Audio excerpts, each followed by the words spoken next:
February 24, 2000, Huntsville Prison, Texas. A 62-year-old great-grandmother is about to become the first woman executed in the new millennium. Her name, Betty Lou Beets. But here's what makes this case absolutely wild. When offered her final meal, she said no. When asked for her last words, she stayed silent. And the reason why might shock you more than the crime itself. This is the story of Betty Lou Beets, a case so controversial that it had the United Nations, the governor of Texas, and domestic violence advocates all fighting right up until her final moments. Before we dive into what happened that night, you need to understand who Betty Lou Beets really was. Born Betty Lou Donovan on March 12, 1937 in North Carolina, her life was marked by tragedy from the very beginning. At just 3 years old, she lost her hearing after battling measles. According to her own accounts, she suffered sexual abuse by her father starting at age 5. Then, when she was only 12, her mother was institutionalized, forcing young Betty Lou to raise her younger siblings alone. At 15 years old,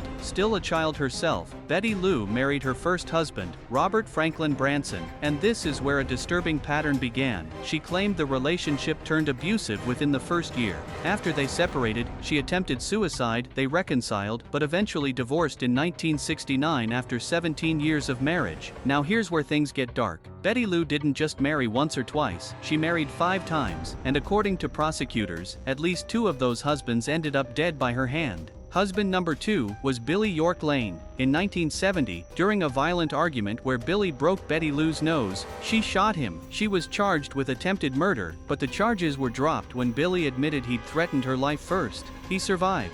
Husband number 4, Doyle Wayne Barker, married Betty Lou in 1979. That marriage was short-lived. Then came husband number 5, Jimmy Don Beets, a retired Dallas firefighter. They married in 1982, and this is the murder that would eventually put Betty Lou on death row.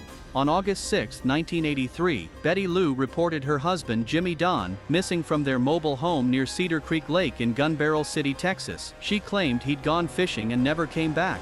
She even planted some of his heart medication in his fishing boat and abandoned it in the lake. When authorities found the boat on August 12, they spent 3 weeks dragging the lake, searching for Jimmy Don's body, believing he'd drowned. But here's the twisted part. Jimmy Don wasn't in the lake. He was buried in their front yard the entire time. The truth only came out in 1985 when police searched the property. What they found was horrifying. Jimmy Don Beets' body was wrapped in a sleeping bag, buried in the front yard. He'd been shot twice, but that wasn't all. Under the patio, they found another body. Husband number 4, Doyle Wayne Barker, also in a sleeping bag. Both men had been killed with the same .38 caliber pistol, shot multiple times in the head. The most devastating evidence came from Betty Lou's own son, Robert Branson. He testified that on August 6, 1983, his mother told him she was going to kill Jimmy Don and ordered him to leave the house. When he returned 2 hours later, Jimmy Don was dead. Robert admitted to helping his mother bury the body and cover up the crime. Betty Lou's defense? She claimed her children were responsible for the murders. She blamed them.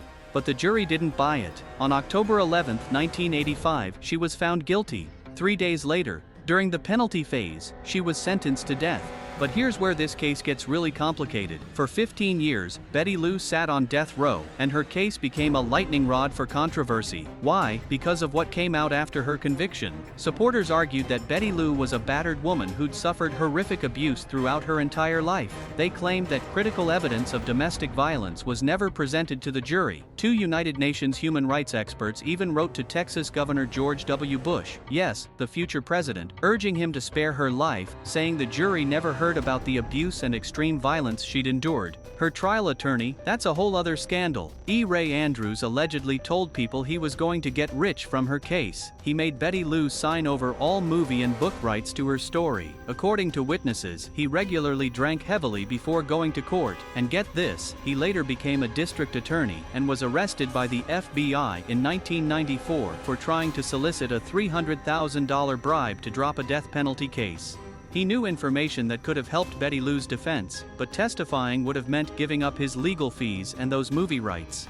As February 24, 2000 approached, the fight to save Betty Lou Beets intensified. Domestic violence groups rallied, death penalty opponents protested, her attorneys filed appeal after appeal. The case went all the way to the U.S. Supreme Court. Betty Lou's attorney, Joe Margulies, told CNN that day, "She's very scared. She doesn't want to be strapped down to that gurney all alone." Just an hour before the scheduled execution, the Supreme Court declined to hear her case. Minutes later, Governor George W. Bush, who was running for president at the time as a compassionate conservative, denied her request for a 30-day delay. In a brief 4-sentence statement, Bush said he concurred with the jury's verdict and that the courts had thoroughly reviewed all issues. This was Bush's 120th execution as governor, more than any governor in U.S. history at that time.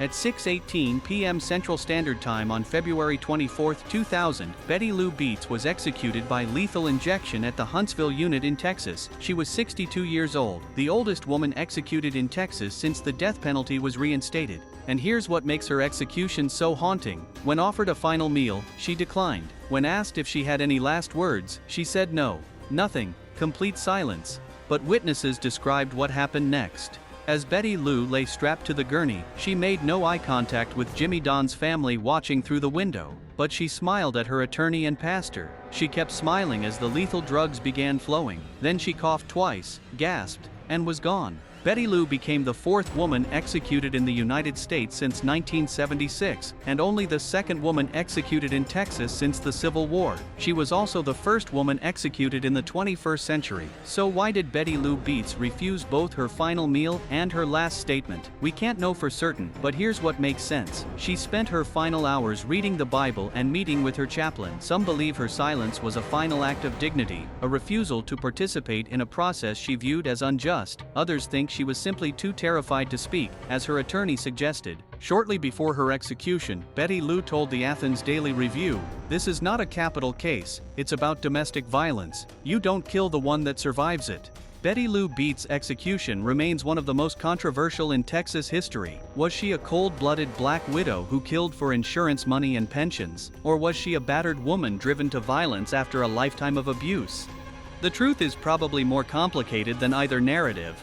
What we know for certain, 2 men were dead. Betty Lou pulled the trigger, her own son testified against her, but we also know the jury never heard about the alleged abuse. Her lawyer was corrupt, and the system that judged her was the same system that had repeatedly failed to protect her when she reported domestic violence. Betty Lou Beets died silently, without a final meal, without last words, and without answers to the questions that still haunt her case. She left behind 5 children, 9 grandchildren, and 6 great-grandchildren. She also left behind a story that forces us to ask uncomfortable questions about justice, mercy, and whether we can ever truly understand what drives a person to kill.